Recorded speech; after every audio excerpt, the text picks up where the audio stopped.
السلام علیکم ورحمۃ اللہ وبرکاتہ۔ نحمدہ ونصلی علی رسولہ الکریم۔ سامعین و ناظرین، یقیناً آپ کو معلوم ہے کہ غیر مقلدین اس وقت ڈاکٹر ذاکر نائک پر بہت ناراض ہیں۔ اب ناراضگی کی وجہ اب ان کی ویڈیوز سے مختلف انداز کی معلوم ہوتی ہے۔ کبھی تو بھائی وہ اوپر ہاتھ باندھ رہے ہیں، نیچے ہاتھ باندھ رہے ہیں کا بہانہ بنا لیتے ہیں، کبھی کہتے ہیں کہ یہ بھائی بدعتیوں کی تعریف کرتے ہیں، حلولیوں کی تعریف کرتے ہیں، وحدت الوجودیوں کی تعریف کرتے ہیں، اس طرح کی باتیں تو کرتے رہتے ہیں۔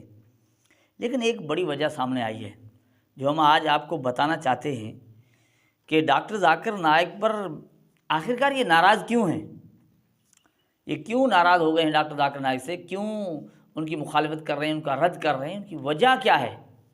وجہ جب یہ چیز میرے سامنے آئی، میں نے دیکھا ایک تحریر ہے، دیکھا میں حیران رہ گیا۔ میں نے سوچا کہ بھئی یہ بڑی باتیں کرتے ہیں، گویا لوگوں کو یہ دکھانا چاہتے ہیں ہمیں دین کا بڑا درد ہے، ہم کام تو دین کے لیے کرتے ہیں، اسلام کے لیے کر رہے ہوتے ہیں، قرآن و حدیث کی خدمت کر رہے ہوتے ہیں، یہاں تو ان کی اپنی کیا کہتے ہیں اپنی عزت کا مسئلہ ہے، یہ تو ان کی ذاتیات کا مسئلہ ہے، ان کی ذات کا، یعنی ذاتی طور پر ان کے ساتھ کوئی اچھا نہیں سلوک کرتا یا ان کو یوں محسوس ہوتا ہے تو پھر اس کا رد کرنا شروع کر دیتے ہیں۔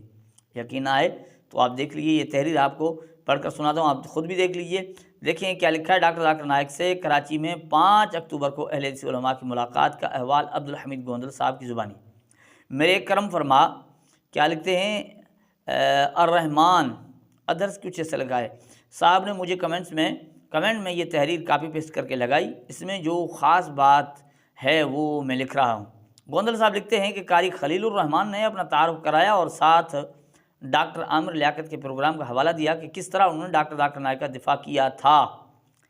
ڈاکٹر ذاکر نائک نے یہ سب کچھ سنا اور اس کا چہرہ سپاٹ ہی رہا، یعنی وہ بتا رہا تھا کہ میں آپ کی اتنی تعریف اس کے باوجود بھی یعنی اتنا رسپانس نہیں ملا، کہتا ہے اس کا چہرہ سپاٹ ہی رہا۔ انہوں نے ایسے تاثرات قائم کیے جیسے انہیں نہ تو اس بات کا علم تھا اور نہ ہی اس بات میں دلچسپی تھی۔ سمجھ میں آئی؟ تو یعنی اس سے ایسی کوئی دلچسپی نہیں دکھائی ڈاکٹر ذاکر نائک نے، انہوں نے اتنا بڑا تیر مارا، اس کے باوجود ڈاکٹر ذاکر صاحب نے کوئی دلچسپی نہیں دکھائی۔ آگے لکھا کہ یہ رویہ تھا اہل حدیث علماء کے ساتھ ڈاکٹر ذاکر نائک کا۔ قاری خلیل الرحمن نے پیٹھ پیچھے مومن کا کردار ادا کرتے ہوئے ذاکر نائک کا دفاع کیا تھا۔ یہ بات سن کر ذاکر نائک نے شکریہ تو ادا نہیں کیا، الٹا اپنا چہرہ سپاٹ رکھا۔ کیا یہ تکبر نہیں؟ اچھا، پیارے پیغمبر صلی اللہ علیہ وسلم کی حدیث ہے کہ جو شخص لوگوں کا شکر ادا نہیں کرتا وہ اللہ کا بھی شکر ادا نہیں کرتا۔ کھرا سچ تو یہ ہے کہ ذاکر نائک نے اہل حدیث علماء کو لفٹ نہیں کرائی۔ اچھا، اس وجہ سے ناراض ہو گئے۔ کھرا سچ یہ ہے کہ ذاکر نائک نے اہل حدیث علماء کو لفٹ نہیں کرائی، وہ تو حنفی، ماتریدی، اشعری مولویوں کی اور فقہ حنفی کی تعریف کرتا رہا۔ سمجھ میں آ گئی ناراضگی کی وجہ؟ سمجھ میں آ گئی؟ افسوس ان اہل حدیث پر جو مدعی سست گواہ چست کا کردار ادا کر رہے ہیں۔ اب ان پر بھی ناراض ہیں جو ڈاکٹر ذاکر نائک کے ساتھ پروگرامات میں جا رہے ہیں، ان پر بھی ناراض ہیں، کہتے ہیں یہ تو انہوں نے اہل حدیث علماء کو لفٹ ہی نہیں کرائی، یہ تو حنفیوں کے ساتھ جو ہے چل پھر رہے ہیں، ان کے پروگرامات میں جا رہے ہیں۔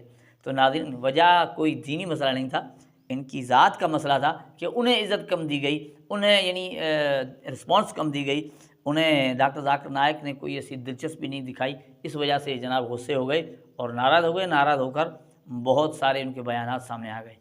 اللہ جل جلالہ ہمیں غیر مقلدین کی حقیقت کو سمجھنے کی توفیق عطا فرمائے۔